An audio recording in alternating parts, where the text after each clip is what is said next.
I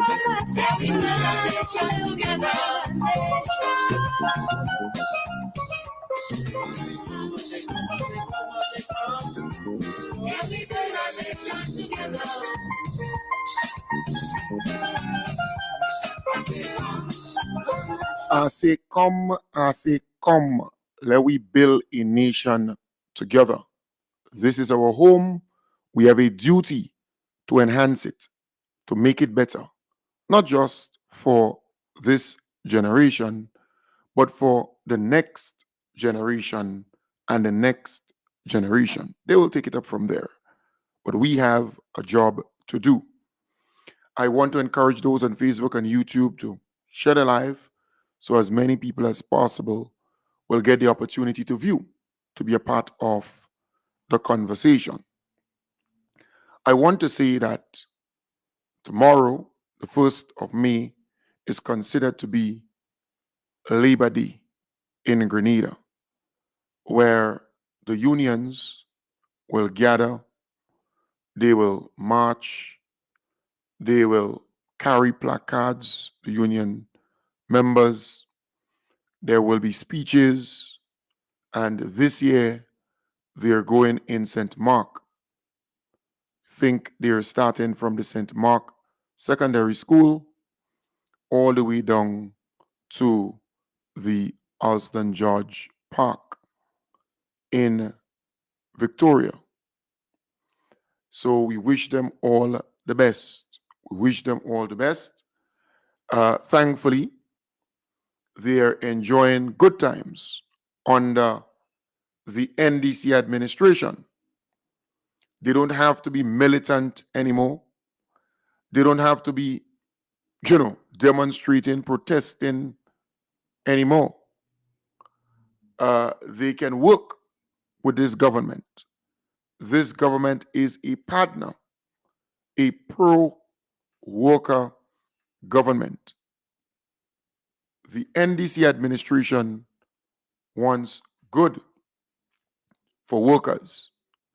And look, we cannot run away from the reality that when a government comes into power, one or two workers might be sent home. We saw it on the NNP. And we saw in recent times 5 workers somewhere in St. Andrew and another 5 in Carriacou. They all were on contract, and though they were there for a period of time, they were dismissed. And they seek redress, and nothing wrong with that. They seek redress, and the Labor Commissioner ruled in their favor. Nothing wrong with that. The government promptly paid them, and that's the difference. During the NNP time, a lot of workers, public officers who were permanent were sent home or moved to lower grades, and they had to take the matter to court because no union at the time stood up for many of them. No. They were afraid, in fact, to challenge the NNP administration. So they took them to court. And they won. But still, the NNP refused to pay them the money. This time around, the NDC paid the people their money. And many of them were holidays that they had inside, that kind of thing. Minor stuff, right? But at the end of the day, they can go home and say they got paid. And I think that is something that must be echoed. If it was under NNP, there was no way these people would be easily paid like this. No way. We saw it with a number of workers when NNP came into power in 2013. We saw it. A number of workers the NNP sent home, and they had to take the matter to court. Even if they won in the court, it was a drag, a drag, a drag, a drag, and many of them still had to plead, come publicly and beg. But the NDC administration is different, right? Different. They were paid the few workers who were dismissed, and they took the matter to the Labor Commission and so on, but they were paid. And that is good. In going forward, we should learn from that. Both parties, both governments, because many of these workers, they were on contract. And if you're on contract, then there is some kind of agreement between both parties, the employee and the employer. And before sending these people home, you need to look deep, because many a times it is not the politicians who doing that.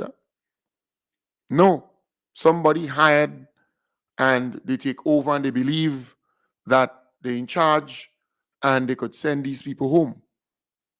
Many a times, it's not the politician doing that.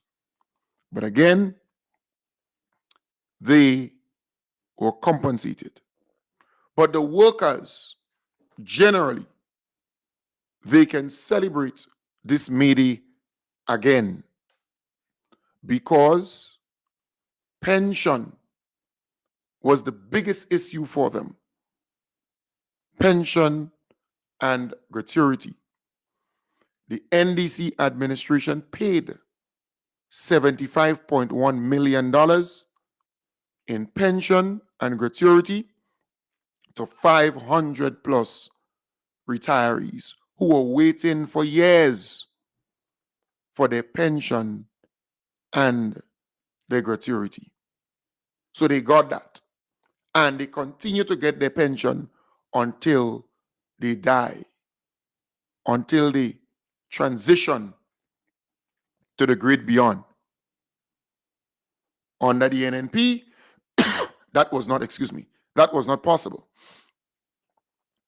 In fact, if the NNP was in power, they would still be demonstrating and marching and protesting for pension to this day.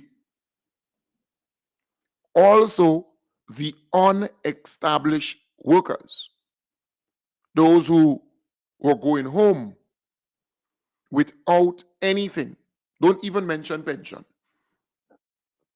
They were going home with a thank you letter if their supervisor or ministry saw it necessary to give them a thank you letter.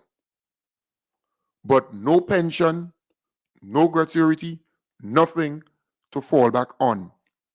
No matter how long they work, because they were not permanently appointed and confirmed. They were not confirmed, appointed and confirmed by the Public Service Commission in a particular grade or scale or area within the public service. But you're talking about thousands of workers. When they retire, they go home with nothing. The NDC came into power and they fixed that. They put in place a pension scheme where the worker contributes 3% and the government of Grenada contributes 3%. Right? And in some instances, the worker will contribute 6% and the government will contribute 6%. Also, that worker still will collect upon retirement from NIS that pension from NIS. But you know, NIS age of retirement is going up until they reach 65. So there will be people retiring, reaching the age of 60 within the public service, and have to wait till 65 to get that pension. There are those who would get at 62 or 63 or 64, but they would not get what they're supposed to get at 65. So they have to wait. So that's something that you need to be aware of. So the government rolling out that pension scheme for the unestablished workers is a really good thing, because what would have happened, or what the worker would face upon retirement if that was not in place, is a situation where they retire from the government work with no gratuity, no pension, and then they have to wait 5 years or 4 years to get their pension from the NIS. And many a times that would be very small. Very small. All right? So that is something that you need to think about. So that pension scheme in place, when you retire, you get it from government. And then you have to wait for the NIS. So it's a really good thing the government did. So the established workers, they get in their pension and gratuity. The unestablished workers are getting their pension to go home with. And then they get, both of them will get from NIS. And you have to pray and hope that you live for long to get from the NIS. Because if you look at the death news, you will realize that, excuse me, a lot of people are retiring at 60 and they're not making it to 65. Some of them will die 60, 61, 62, 63, 64. They're not even making it to 65. And there are those who are very lucky. Maybe they gene, maybe they eat healthy, their lifestyle, they make it all the way to 80 or 85 or to 90. And, NIS would not be happy if you make it to 100. In fact, once you make it past 72 years, the NIS starting to stroops, because you have to get now your full pension. Government, NIS, you're getting everything. Everything. So again, your lifestyle will determine how long you live. And not only that, your gene. If you follow your family history, there are some families who are natural. Nearly all of them living for 80 and 80 something. Right? You just have to check it out. And there are those with, underlying illnesses and issues, diabetes, high cholesterol, cancer. You can go on and on. They have conditions. The family. I remember Sam, that was a very good doctor. He passed away at a very ripe age. But he always would say, you need to check your family history. You need to check your great grandmother, your grandmother, your mother, your family history, your uncles, your aunts, on both sides, mother, father, all right, both sides. And then you go down as far as maybe the great grandmother, and you check out what they had, what they suffered from, what they, and you come all the way up, because it might skip one generation or one sister or one uncle or one, it might skip them. But generally speaking, it's good to check your family history, health wise, to know what's going down. So, thanks to the NDC, the unestablished workers, the established workers, they have something to fall back on. Then you have the regularization of public officers. Again, it's a process. They would not just make everybody permanent just like that. They would assess them, they would appraise them, because there are people who entered the workforce 15 years ago and they never enhance themselves. They never seek to do an additional course. They come to work late. The attitude is not the best, but they are working. They are there, unestablished, for the last 15 years or the last 18 years. That doesn't mean to say that the government should just make that person permanent. You have to appraise them.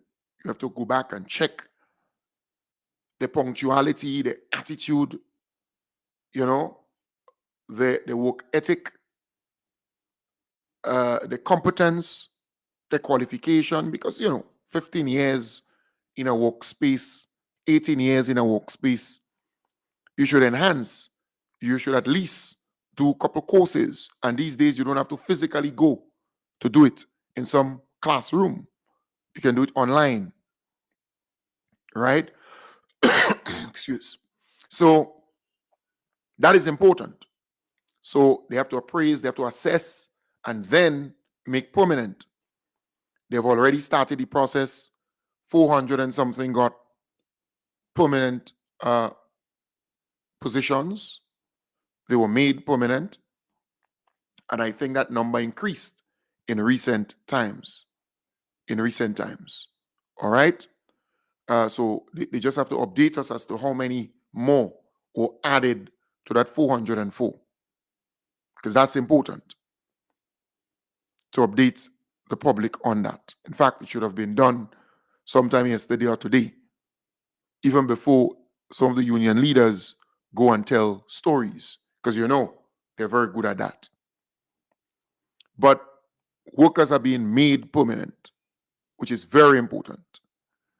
Then we saw workers receiving 13% increase for a 3-year period. 3 years. I think it goes up to 2026 or up to 2025. 2022, 2023, 2024. No, it was 2023, 2024, 2025. So again, they have to negotiate soon. In soon time, they have to negotiate again. But at least they got 13% increase in their salaries, and they didn't have to go on the streets to protest, to fight for it. Because under NNP, everything they had to fight for. Everything. That increase, and in fact, the NNP would offer them 0.5% increase, under 1% increase. Half of a percentage. That is what they would offer them. All right? But the NDC did not do that. They gave them 4%, 4%, and then 5%, making it 13% increase. And some fringe benefits, some other benefits for the workers. That's great. They didn't have to march and protest for it. The NDC also gave back the teachers the money that the NNP administration took from their salaries.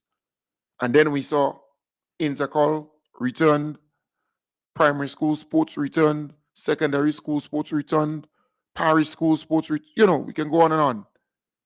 Debates, science fairs, all the extracurricular activities that returned. The environment was more conducive for learning. The NDC also paid the TAMCC lecturers and faculty, paid them their money that they were protesting for in the hot sun under the NNP. They were paid millions of dollars. Millions of dollars. So the NDC cares about workers. The nurses, they got $500 more on their salary, making it $6,000 at the end of the year, annually, that they're getting on their salary. The doctors, they got $1,000 more on their salary, making it $12,000 annually at the end of the year. When you calculate everything, you put everything together, $12,000 more. Then you had the minimum wage adjustment for workers across the board. From Imani trainees, they moved from $700 to $1,200 a month stipend. Then you have the Empower program. You know, the young men were in that program. They were getting $700. They're now getting $1,000. And their grant increased from $2,400 to $3,000. So they were getting more. Then you have the housekeepers who are getting more money. The security officers, they're getting more money. Those who work in the Indian and Syrian stores, they're getting more money. The cleaners, the cooks, the bus conductors, the laborers, they're getting more. Thanks to the minimum wage adjustment. Then you also have the NDC they introduced the bi-monthly salary payments, and that's working well. Where you're getting half of your money on the 15th and half on the 30th. So you don't have to borrow to make it to the 30th. And then the economy is benefiting from that. So that is important. Very, very important. And again, the police officers, they got their pay and grade, something that they were negotiating for years. For more than a decade, they were negotiating for that. For years, they got for a constable, the first level, right? You being a constable, they got $700 and something increase on their salary, you know. Yeah. $700 and something. So that is important to note. So as you celebrate, you know, it's May Day, it's good to celebrate your achievements and also to make demands for improvements in other areas. Nothing is wrong with that. Nothing is wrong with that. But you have to be thankful and grateful that the NDC came into power and did a number of good things for you. There is still more to be done. Let's face it. But we have to acknowledge what they have done. They came in, also, they made the ministerial complex having serious problems, serious issues. Hello? Hello? Hello, good morning. Hey, good morning. You on it? Yeah, I'm on my program here. Give me remain there 1 minute. Okay. Right. Yeah, so folks, just bear with me for a moment. Just a little. All right. Just bear with me for a moment there. All right. Just. Government, through the Ministry of Agriculture, Lands, Forestry and Marine Resources, has launched a 2-year program to address land ownership across Grenada. The Land Tenure Regularization Program is part of a policy directive to provide ownership titles to families and individuals who have been occupying government or crown lands for over 10 years. Government owns approximately 10% of lands, with the remaining 90% privately owned. The regularization program seeks to enhance land governance and minimize land disputes and provide legal recognition and documentation of land ownership to eligible residents. Gemma Bain Thomas, Administrative Executive in the Ministry of Agriculture and Lands, Forestry and Marine Resources, explained the process of regularization and who will benefit. She said those allotted Crown lands will have 12 years to complete payments. Citizens legally occupying Crown lands are those who went through the approved application process, for whom there is a cabinet conclusion approving the lot of Crown land in their name. Such approval may or may not have been conveyed to them in writing, and they may or may not have commenced payment for the lots allocated. The program will be working from the records at the Lands and Surveys Department. The records are mostly manual, and the opportunity will be taken to develop a computerized system as part of the land tenure regularization program. For citizens occupying Crown lands for a period of 10 years with no legal authorization, that is, no cabinet conclusion or letter of approval, the land tenure regularization program will develop a pathway to legal ownership. This will include documenting the parcel of lands, establishing the size of the lot, developing terms and conditions for legal ownership, and working with them to the point where they can be the legal owner of the plot of land. Mrs. Bain Thomas said those who have completed payments to government for lands will be regularized first. We propose to deal with the occupiers of Crown land in different categories. So we have those who have completed payments. They will be addressed first. All occupiers of Crown lands who have over the years made all the payments, and we have the records to prove they were given a cabinet, there's a cabinet conclusion, and so they will be the first set of people to be addressed. Then we'll move on to category number 2, which is people who are on Crown lands. They have been legally approved to be there. Some have made payments, but they have not completed. Some have not made payments, although they were given letters of approval with the details of the amount to be paid. This will be category 2. Then we are going to move on to the informal occupants or the squatters who have no legal authority, in the sense that there is no cabinet conclusion, there is no letter of approval. And so within the 2 years, we anticipate that we should be able to deal with these 3 categories of people. However, given the amount of people, and when we go on the ground, when our field officers go on the ground, we might be discovering additional challenges. We are open to the project going on for a 3rd year.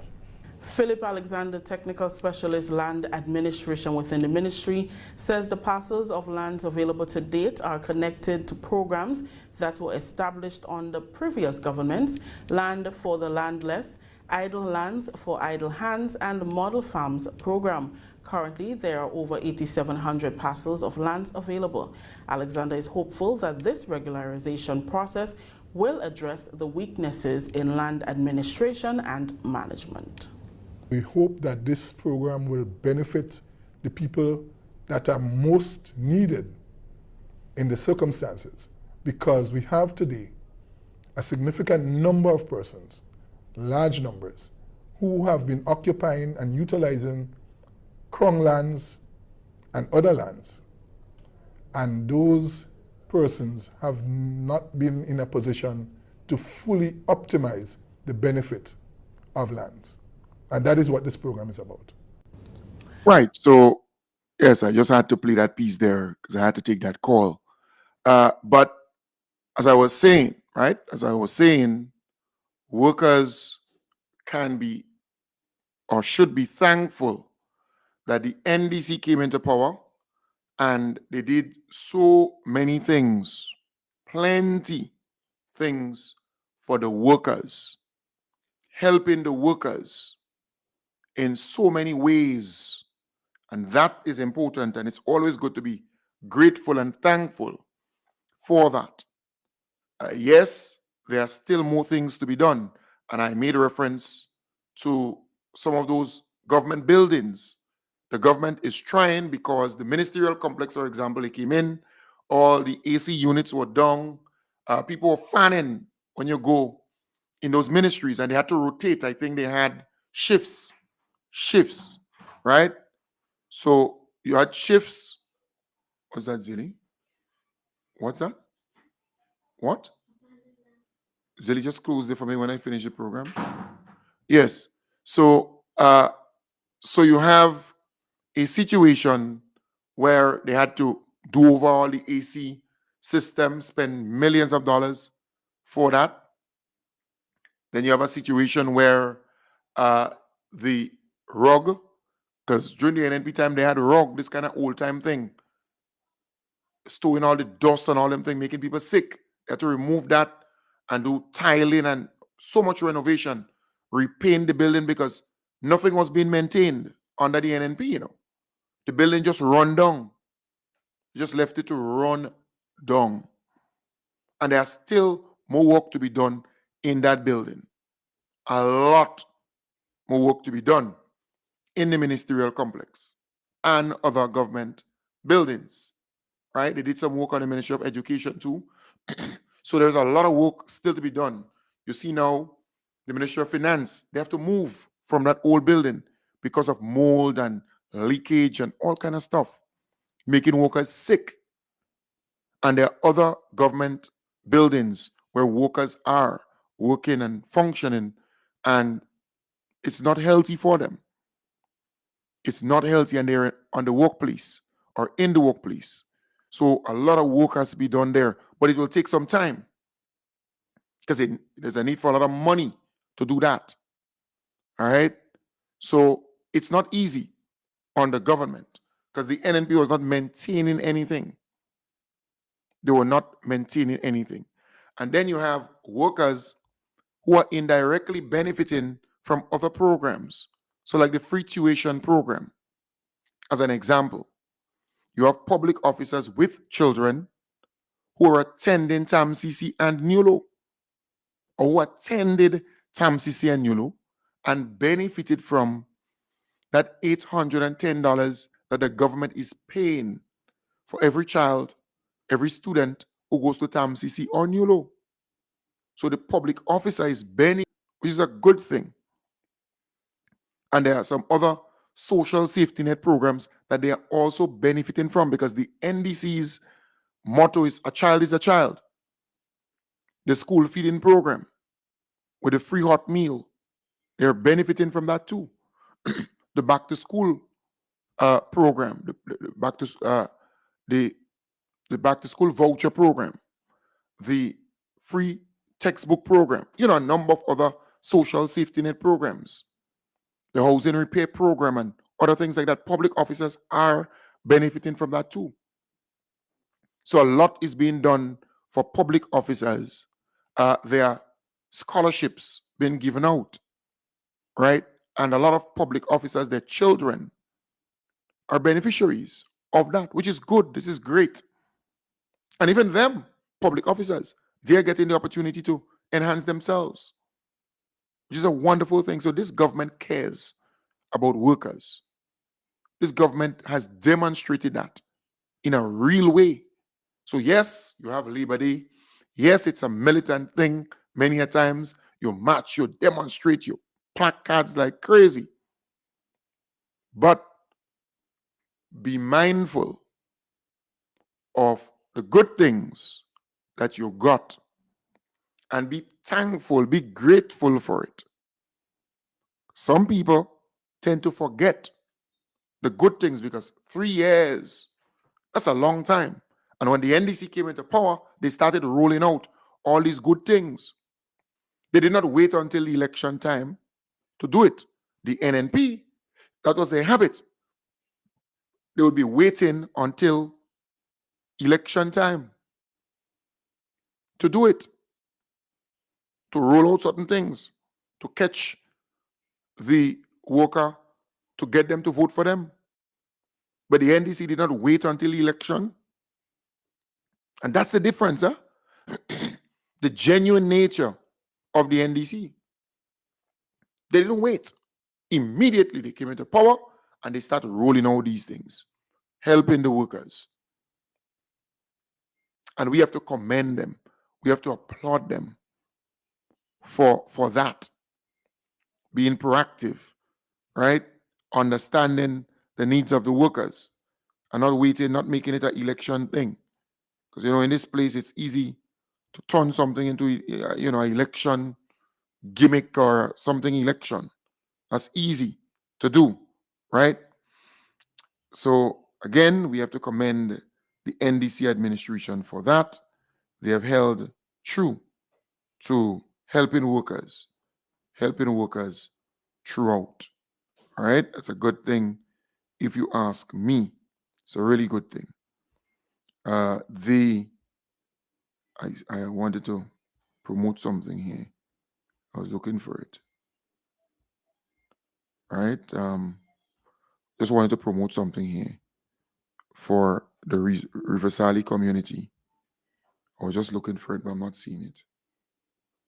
Anyways, yeah. So, all right, let me see here. I have it somewhere here, I won't get it. So I'm saying that workers must remember these things, right? Because we could forget things easily, especially when they come very early. And if you're not accustomed to those things happening, because normally the workers, they have to fight. They have to be fighting with government for those basic things. But the NDC is different. All right. So Smiles GCP Dental Mission, Riverside Community Center.